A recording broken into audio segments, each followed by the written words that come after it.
Well, you know, the school season is fast approaching for some, unless you live in Hawaii, Japan, or go to private school where there's no summer solstice. Nonetheless, the 2014 season is fast approaching. That means pencils, that means books, and that means teachers' dirty looks. Well, wait, maybe we don't need pencils or books anymore, as long as you have your iPad. Hey everybody, Jeffrey Powers here from iPad 365. We're going to talk about some of the apps that you can get to make your iPad a little bit better, a little bit easier to use during that school year. First of all, I want to let you know iPad 365 is the Twitter handle, iPad 365, and then of course show at ipad-365.com. If you want to email me, got an app that you want me to talk about, got a utility you want me to talk about, just let me know. So let's take a look at some great apps you can get into and make iPad purchases justifiable. The most important apps might be those Office apps you can use to take notes, build presentations, and more. For that, I'm going with the tried and true apps of Microsoft Office 365.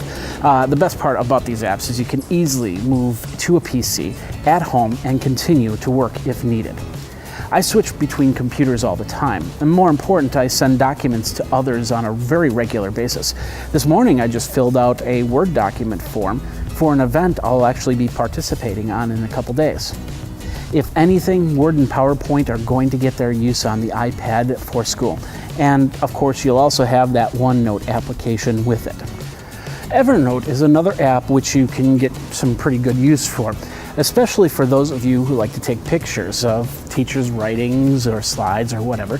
You can add a Dropbox account to this and have a powerful note-taking device. So how does that work? Load Dropbox on your phone with your tablet. When the instructor brings up a slide or fills a chalkboard with tons of facts, snap a picture with your phone. The phone then sends the image to Dropbox, which you can use a program like IFTTT, if this then that, to send the image to Evernote.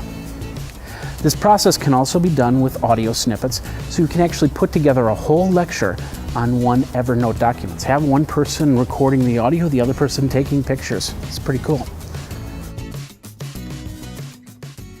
Wikipedia is a great resource, but sometimes you need a little bit more.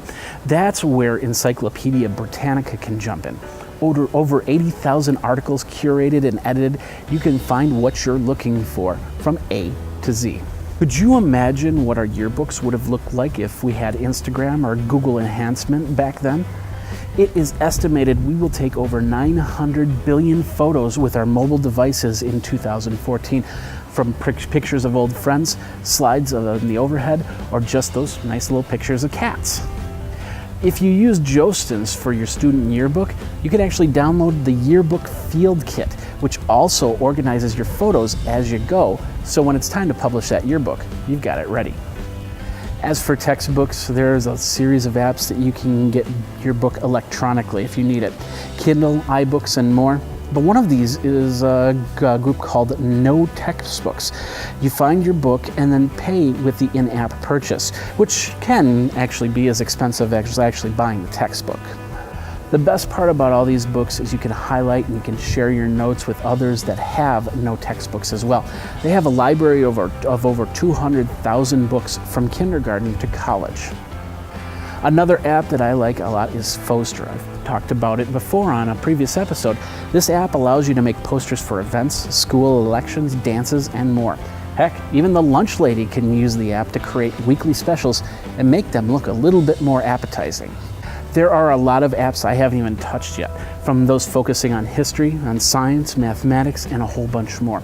All of these teaching aids could help children and adults brush up on their skills. Yeah, parents, I mean you. Sometimes you have to show Junior you know your stuff. So why not do some homework of your own? Even the artist or musician can actually benefit from apps like GarageBand, from ArtRage, Photoshop, Loopy HD, and more. I wouldn't be surprised if there's classes being offered to learn how to use these apps.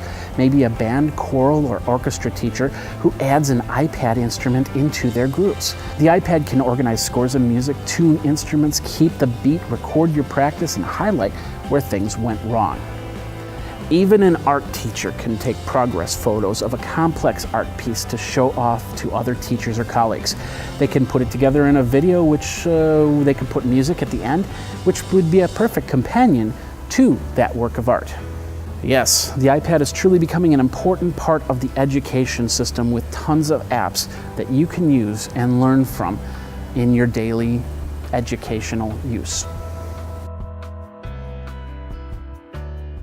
It's pretty cool how much we can justify mobile devices for our kids. Of course, when we were kids, it was all number 2 pencils and college-ruled notebooks. Now kids can take tablets, ultrabooks, phones, and more into their education.